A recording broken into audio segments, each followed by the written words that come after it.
Ni pia yaliyojiri leo nchini Jamhuri ya Demokrasia ya Kongo na mtazamaji, makobola mapigano kati ya M23 na wazalendo wanaosaidiwa na jeshi la Kongo FARDC yanaendelea baada ya majeshi ya serikali kuchukua tena Bangwe na Kasekezi. Wakati hayo yakijiri, Uvira, risasi za silaha nzito na za kawaida zimepooza mji huu Jumatatu na kulazimisha wakazi kubaki majumbani baada ya wito wa maandamano ya kuunga mkono jeshi la AFC M23.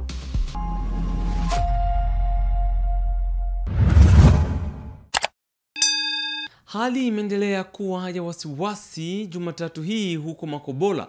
Mapigano yanaendelea kati ya jeshi la AFC M23 na wazalendo wanaoshirikiana na jeshi la Kongo FARDC. Tarehe 21 Desemba, vijiji vya Bangwe na Kasekezi viliweza kuchukuliwa na jeshi la FARDC na wazalendo baada ya mapigano makali dhidi ya AFC M23. Inapaswa kufahamika kuwa mapigano bado yanaendelea. Mapambano yameanza tangu jana. Na hiyo jana wa vikundi vyetu vya serikali yetu ya Kongo, FARDC na wazalendo, ilikwenda kushikilia vijiji mbalimbali, vijiji vya Kasekezi, Bangwe hata na Katuta. Ndio habari ambazo tumelala nazo jana. Asubuhi ya leo kumeripotiwa mapambano makali, na kwa sasa mapambano yanapatikana katika kijiji cha Pemba na Munene. Ndio kwenye kuko shamba ya mapambano kwa sasa. Ni takriban kilomita 12 wala 15 kwa kufika katika kijiji cha Mboko.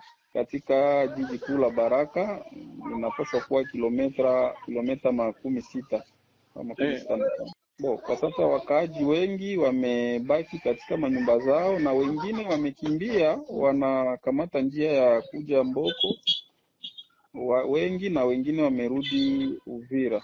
Wakati hayo yakijiri, risasi za silaha nzito na za kawaida zimepooza mji wa Uvira Jumatatu tarehe 22 Disemba mwaka huu. Wakazi walibaki ndani ya nyumba zao na hakuna magari yaliyoonekana barabarani. Risasi zilisikika kutoka Kavimvira hadi Kalundu baada ya wito wa maandamano ya kuunga mkono jeshi na chama AFC M23.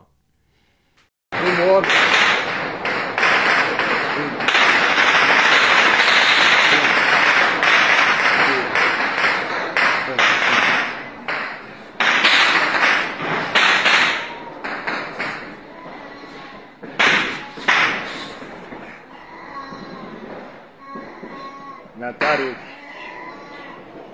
masasi nalia tujuni ya nini, tuko hospitali.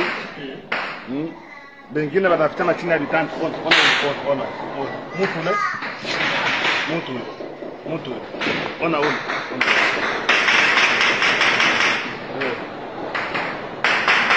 kama katika matabu tena na mtoto chini ya vitanda.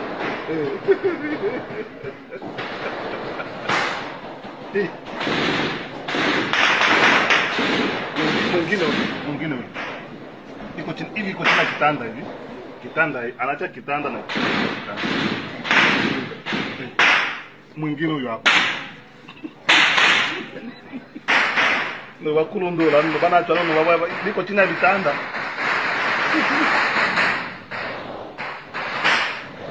Shirika la raia na vijana wa Goma waliandaa maandamano ya amani leo kupinga kuondolewa kwa vikosi vya harakati ya AFC M23 kutoka mji wa Uvira huko jimboni Kivu ya Kusini. Waandamanaji wanataka mazungumzo ya pamoja ili kumaliza vita mashariki mwa Jamhuri ya Demokrasia ya Kongo. Walifika makao makuu ya MONUSCO mjini Goma na kuwasilisha waraka wakiomba MONUSCO kusaidia mazungumzo na kulinda raia katika maeneo na mazingira yenye vita. Kwa leo tumeandamana kwa kusema tunataka amani. Tumeteseka siku za mingi na kwa sasa tunaona mambo yamekuwa vibaya zaidi. Najua kwa maana tulisema tuambie waongozi waikale pamoja, wazungumuze, tupate solution. kukufa, wamama wanabakwa, wamama wanazala makondisio zenye haziko za mzuri mafasi mbalimbali. Tunasema gouvernement ikale iongee pamoja, wapate solution, wakaji waishi na amani. Kuevoluer ni kuishi na amani, kutokusikia risasi. Mtoto leo anazaliwa na traumatisme. Na ile traumatisme ni nini? Ni lorsque unaona mtoto iko mukitana, mamake anazala pale unasikia masasi inaanza, mtoto anabakia iko sote, mama anakufa, mtoto anabakia iko yatima. Donc ça veut dire que nous voulons la paix, tunapenda waongozi wakamate vitu au sérieux. Kwenye MONUSCO ni kitu ambacho kinafanya kuunganisha watu ulimwenguni pote. Na ndio kwa maana tulisema MONUSCO ikamate hatua kwa kuikalisha watu wawili. Kama ni AFC, kama ni gouvernement ya mzee Felix, waikale fasi moja wazungumuze. Tunataka tu amani, hatutaki vingine vyote. Tunahitaji tu watu waishi na amani na mambo yaendelee kama kawaida. Leo kukula inakuwa shida. Na ndio kwa maana tunahitaji amani irudie na tunafurahi sana. Na polisi wa usalama barabarani PCR wa Goma wameripoti ajali zisizopungua 125 tangu Februari mwaka huu, zikiwemo ajali 23 za vifo kulingana na Kamanda Kasabwa. Sababu kuu ni ulevi na madereva na mwendo kasi. Watu 12 wamejeruhiwa vibaya na kulazwa hospitalini.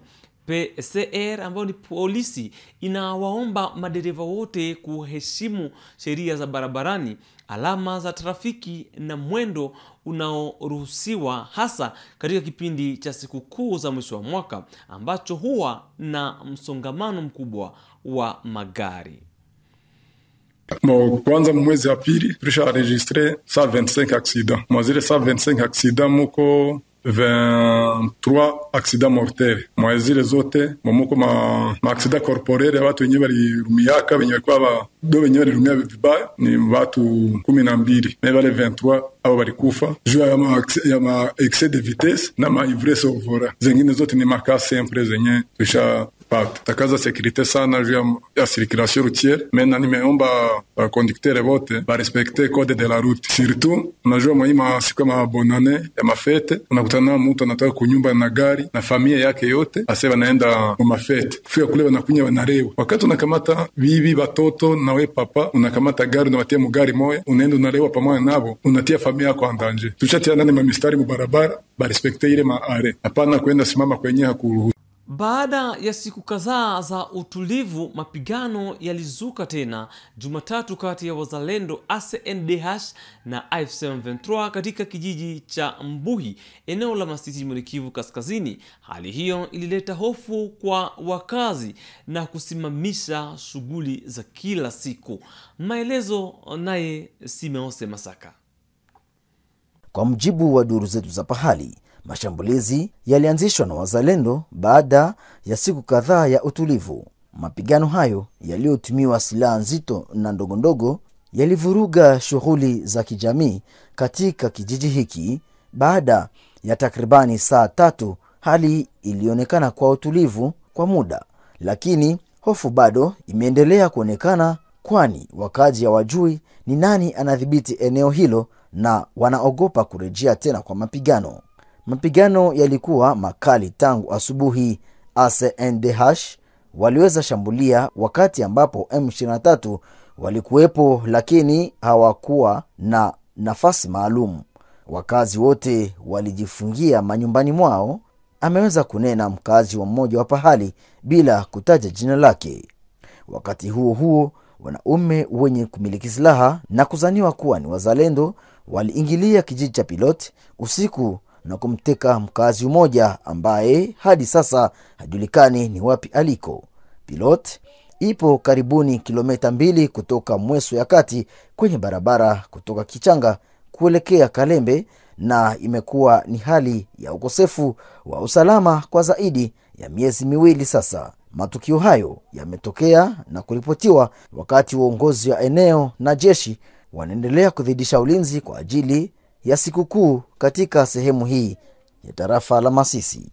Generali Edi Kapen, kamanda wa eneo la kijeshi la 22 la FARDC, ameweka vikosi vyote katika tahadhari ya juu. Amesifu hali ya utulivu iliyoonekana mwaka wa 2025 na kukumbusha jukumu la kulinda nchi. Kuhusu tukio la Kasumbalesa, amethibitisha vifo 23 na kusema raia kadhaa wamekamatwa huku uchunguzi ukiendelea. Huko Kinshasa, polisi na jeshi walijaribu Jumapili kuzuia mkutano wa mjadala ulioongozwa na mpinzani Martin Fayulu katika eneo la Cité Verte. Tukio hilo lililoandaliwa na vijana kuhusu mazungumzo ya kitaifa likikumba na ulinzi mkali wa polisi na wanajeshi. Licha ya hilo, mkutano ulifanyika hadharani barabarani. Tumalizie mji wa Kinshasa. Kamati ya ulinzi na usalama ya bunge la taifa iliwasikiliza mawaziri kadhaa wa serikali kuanzia tarehe 15 hadi 20 Disemba mwaka huu kuhusu hali ya usalama nchini, hasa mashariki.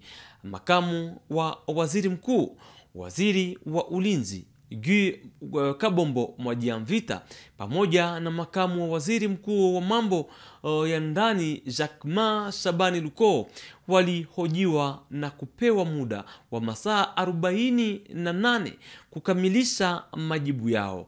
Waziri wa migodi Louis Watum Kabamba na waziri wa fedha Dudu Fwamba Likunde nao pia walihojiwa kuhusu usalama wa migodi na malipo ya posho za wanajeshi. Mpendwa mtazamaji, ni pamoja na habari hizo toka Kinshasa ndio tunakomesha taarifa ya habari za leo za Kiswahili yaliyojiri nchini DRC, tukitangaza moja kwa moja toka mjini Goma, mashariki mwa nchi. Tukutane hivi kesho kwa habari zingine.